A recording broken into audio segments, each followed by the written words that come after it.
Welcome again to my YouTube channel crafted maths. जो number system की हमारी series continue है, ठीक है, उसी को आज हम आगे कंटिन्यू करने वाले हैं। तो लास्ट क्लास में हमने बात करी थी डेसिमल एक्सपेंशन या डेसिमल रिप्रेजेंटेशन की, किसकी, रेशनल नंबर्स की। ठीक, तो एक छोटा सा टॉपिक उसमें रह गया था, तो आज की वीडियो में वही कवर करेंगे और ज़्यादा टाइम नहीं लगेगा, एक छोटी सी वीडियो होने वाली है। तो है क्या, जैसे कि प्रीवियस क्लास में मैंने आपको बताया था कि अगर आपके पास में कोई एक रेशनल नंबर है, ठीक है, जो कि ए बाई बी की फॉर्म में लिखा हुआ है, किस में लिखा हुआ है, ए बाई बी की फॉर्म में। ठीक, आपको पता लगाना है कि इसका जो डेसिमल एक्सपेंशन है, डेसिमल रिप्रेजेंटेशन है, वो कैसा है। वो या तो रिपीटिंग हो सकता है, नॉन टर्मिनेटिंग रिपीटिंग, ठीक है, या फिर टर्मिनेटिंग हो सकता है। क्या हो सकता है? टर्मिनेटिंग। ये दो थे, ठीक है। तो है क्या, आप डिवाइड कर रहे थे, क्या कर रहे थे, आप डिवाइड कर रहे थे, लेकिन अभी मैं जो आपको बताने वाला हूँ, आप विदाउट डिवीज़न भी पता लगा सकते हो कि आपका जो रेशनल नंबर है उसका डेसिमल एक्सपेंशन टर्मिनेटिंग होगा या फिर नॉन टर्मिनेटिंग रिपीटिंग होगा। ठीक है, तो उसके लिए एक छोटा सा सेंटेंस मैं लिखता हूँ, उसके बाद कंटिन्यू करते हैं। समझने की कोशिश करना, अदरवाइज एग्जाम्पल से समझ में आ जाएगा। मैंने लिखा a rational number, a rational number in the form of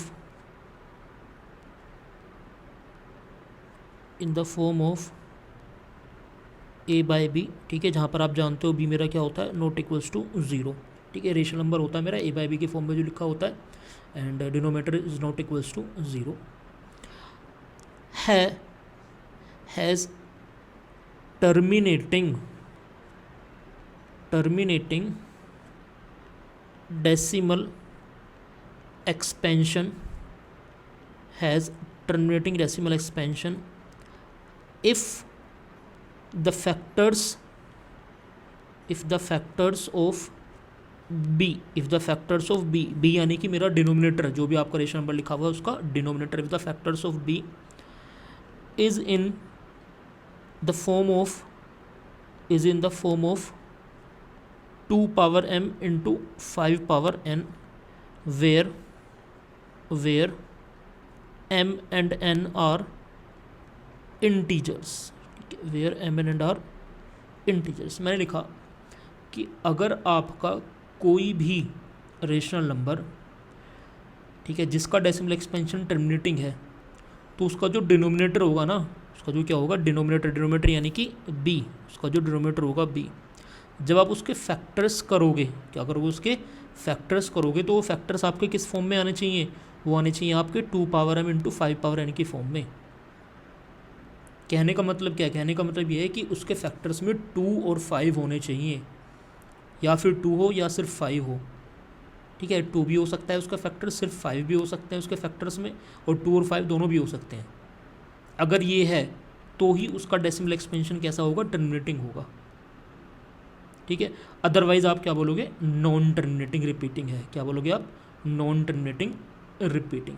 ठीक है, तो मैं यहाँ पर अदरवाइज लिख देता हूँ। अदरवाइज केस क्या होगा, otherwise decimal expansion is non terminating repeating. ठीक है, अदरवाइज उसका डेसिमल एक्सपेंशन क्या होगा, नॉन टर्मिनेटिंग रिपीटिंग होगा। क्लियर है? चलो अब एग्जाम्पल से समझते हैं, छोटा सा एग्जाम्पल लेते हैं। ठीक है, मैं एक एग्जाम्पल ले रहा हूँ। मैंने लिखा 7/12। ठीक है, क्या लिखा मैंने, 7/12। ये एक आपका रेशनल नंबर है। कैसा नंबर है, रेशनल नंबर है। अब मुझे ये पता लगाना है विदाउट डिवीज़न कि इसका जो डेसिमल एक्सपेंशन होगा, ठीक है, वो टर्मिनेटिंग होगा या फिर नॉन टर्मिनेटिंग रिपीटिंग होगा। तो आपको करना है कि आपको 12 के फैक्टर्स करने हैं। क्या करने हैं आपको, 12 के फैक्टर्स। ठीक है, तो मैं साइड में करके दिखाता हूँ। वैसे तो छोटी सी बात है, आप डायरेक्टली भी लिख सकते हो 12 के फैक्टर्स। तो ये आप 2 से पहले 6 टाइम्स कैंसिल होगा, फिर 2 से आपका 3 टाइम्स कैंसिल होगा, और फिर 3 से 1 टाइम कैंसिल होगा। तो आपने देखा ये आ गया आपका 7/12, और 12 के फैक्टर्स कितने हैं, 2 इंटू 2 इंटू 3। ठीक है, कितने फैक्टर्स हैं, 2 इंटू 2 इंटू 3। और या फिर आप इसको क्या लिख सकते हो, आप इसको लिख सकते हो 7/2 इंटू 3/1, क्योंकि 2 मेरा कितनी बार आ रहा है फैक्टर्स में 2 बार, तो 2 हो गया, और 3 मेरा कितनी बार आ रहा है, सिर्फ 1 बार है, तो 3 हो गया। तो कंपैरिजन करो, मैंने देखा था कि मेरे जो फैक्टर्स हैं वो 2m इंटू 5n के फॉर्म में होने चाहिए, लेकिन यहाँ पर देखो 2 तो है लेकिन 5 नहीं है, 3 आ रहा है एक्स्ट्रा। मुझे सिर्फ 2 और 5 चाहिए। क्या चाहिए? सिर्फ 2 और 5। 2 और 5 दोनों भी हो सकते हैं, ठीक है, अलोन 2 भी हो सकता है, अलोन 5 भी हो सकता है, उनके अलावा कोई और फैक्टर मुझे नहीं चाहिए। तो अगर ऐसा है तो मैं बोल सकता हूँ कि इसका जो डेसिमल एक्सपेंशन होगा वो कैसा होगा, अब नॉन टर्मिनेटिंग रिपीटिंग होगा। कैसा होगा? Non terminating repeating. ठीक है, तो लिख देता हूँ मैं decimal expansion is non terminating repeating. कैसा होगा? Non terminating repeating. ठीक, आसान था एकदम। चलो एक और एग्जांपल लेते हैं, ठीक है। एक मैं एग्जांपल लेने जा रहा हूँ, मैंने लिखा 9/16। ठीक है, क्या लिखा मैंने? 9/16। तो जब आप इसके फैक्टर्स करोगे, क्या करोगे? इसके फैक्टर्स करोगे किसके? 16 के। तो मैं इसको क्या लिख सकता हूँ? मैं इसको लिख सकता हूँ 2 इंटू 2 इंटू 2 इंटू 2। ठीक है, 2 को आप 4 बार मल्टीप्लाई करोगे 16 आ जाएगा। और क्या लिख सकते हो? और आप इसको लिख सकते हो 9/2/4। क्या लिख सकते हो? 2/4। तो अब देखो 2 आया है मेरे फैक्टर्स में, और 2 के अलावा कोई और तो नहीं है। 5 होता तो चल जाता, कोई दिक्कत नहीं है। ठीक, तो अब इस बार क्या कहोगे? आप ये कहोगे अब इसका डेसिमल एक्सपेंशन कैसा है? टर्मिनेटिंग है। ठीक है, कैसा है? Terminating. Decimal expansion is terminating. Decimal expansion is terminating. बिल्कुल सिंपल था। ठीक है, तो बस आपको क्या करना है, जो आपका रेशनल नंबर है, ठीक है, जो आपका क्या है? रेशनल नंबर है, उसके डिनोमिनेटर के फैक्टर्स करो। उसके फैक्टर्स 2 और 5 की फॉर्म में हैं तो आपका डेसिमल एक्सपेंशन टर्मिनेटिंग होगा, अदरवाइज कैसा होगा? नॉन टर्मिनेटिंग रिपीटिंग होगा। चलो एक और एग्जांपल लेता हूँ मैं। ठीक है, एक लास्ट एग्जांपल, 38/40 करें 40 के फैक्टर्स। तो अब जल्दबाजी में 40 के फैक्टर्स करने की सोच रहे होंगे, बिल्कुल नहीं करना है। जैसे कि आपको पहले भी पता है, कोई भी रेशनल नंबर a/b के फॉर्म में लिखा हुआ है तो a और b का कोई कॉमन फैक्टर नहीं होना चाहिए। तो इसका मतलब अब ये आपका प्रॉपर रेशनल फॉर्म में नहीं है। प्रॉपर रेशनल फॉर्म में कब बनेगा? पहले आप इसका फैक्टर तो देख लो। इसके फैक्टर मुझे 2 से कैंसिल आउट कर सकता हूँ, 2 19 टाइम्स और 40 को 20 टाइम्स। तो अब ये कितना आ गया? ये आ गया आपका 19/20। कितना आ गया? 19/20। अब आपका ये प्रॉपर रेशनल फॉर्म में है। तो इस चीज़ का भी आपको ध्यान रखना है कि आपका नंबर प्रॉपर रेशनल फॉर्म में होना चाहिए। प्रॉपर रेशनल फॉर्म का मतलब क्या है? Any number which is written in the form of a/b where a and b can not have any common factor. ठीक, तो अब ये रेशनल फॉर्म में है। अब मुझे देखना है कि इसका जो डेसिमल एक्सपेंशन है वो कैसा है? टर्मिनेटिंग है या फिर नॉन टर्मिनेटिंग रिपीटिंग है। तो उसके लिए मुझे क्या करना पड़ेगा? डिनोमीटर के फैक्टर्स करने पड़ेंगे। तो डिनोमीटर आपका कौन है? डिनोमीटर आपका 20। तो 20 के अगर मैं फैक्टर्स करता हूँ तो आप इसको पहले 2 से 10 टाइम्स कैंसिल करोगे, फिर आपको 2 से ये 5 टाइम्स कैंसिल होगा, और फिर 5 से 1 टाइम कैंसिल होगा। क्लियर? तो मैं अब इसको क्या लिख सकता हूँ?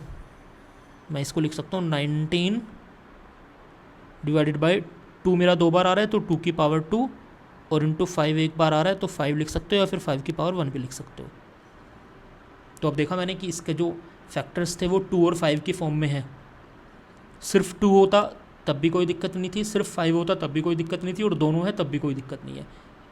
ठीक है, लेकिन 2 और 5 के अलावा कोई और फैक्टर नज़र नहीं आना चाहिए। अगर कोई और फैक्टर नज़र आ रहा है तो उस केस में तो उसका decimal expansion non terminating repeating हो जाएगा। बट अभी कैसा होगा? टर्मिनेटिंग होगा। कैसा होगा? टर्मिनेटिंग। तो it's decimal expansion, it's decimal expansion is terminating. ठीक है, तो सिर्फ ये हम रेशनल नंबर्स के बारे में बात कर रहे हैं, क्योंकि रेशनल नंबर्स के हमने डेसिमल एक्सपेंशन देखे थे, दो ही तरीके के होते हैं। ठीक है, तो टर्मिनेटिंग होता है, फिर नॉन टर्मिनेटिंग रिपीटिंग होता है। तो आसान था टॉपिक एकदम।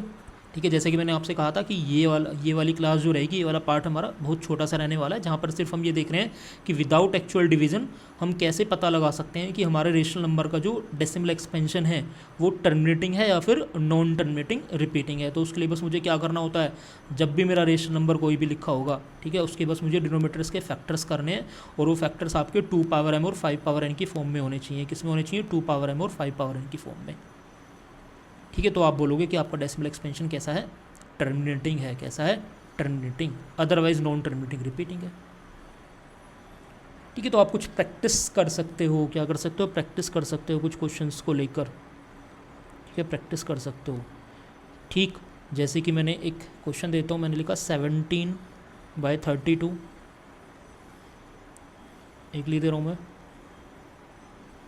57/105।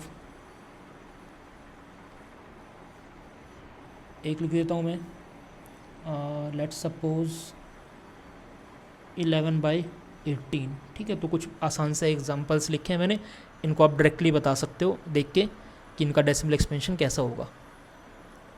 ठीक है, बट याद रखना, पहले देखना कि प्रॉपर रेशनल फॉर्म होनी चाहिए। क्या होनी चाहिए? Proper rational form. क्लियर? तो यहाँ पर अभी हम अपने रेशनल नंबर्स को एंड करते हैं। ठीक है, और जो हमारा नेक्स्ट क्लास का जो टॉपिक होने वाला है, नेक्स्ट क्लास का टॉपिक, नेक्स्ट क्लास में हम बातें करेंगे किसके बारे में? इर्रेशनल नंबर्स के बारे में। ठीक है, किसके बारे में बात करने वाले हैं? इर्रेशनल नंबर्स के बारे में। ठीक, वैसे तो हम जानते ही हैं, बाकी प्रॉपर इसकी डेफिनेशन और फिर कुछ एग्जांपल्स और फिर उसकी प्रॉपर्टीज़ की हेल्प से कुछ क्वेश्चंस हैं कि कैसे हम operations, mathematical operations, addition, subtraction, division करेंगे यूजिंग इर्रेशनल नंबर्स। ठीक है, सिंपल नंबर्स का तो आप जानते हो, इर्रेशनल नंबर्स के साथ हम करेंगे। तो नेक्स्ट क्लास से हमारा शुरू होगा क्या? Irrational numbers. ठीक, तो आज के लिए thank you, bye bye, and please channel को सब्सक्राइब ज़रूर करो, शेयर ज़रूर करो। ठीक है, सबके साथ शेयर करना है। Thank you everyone, good bye.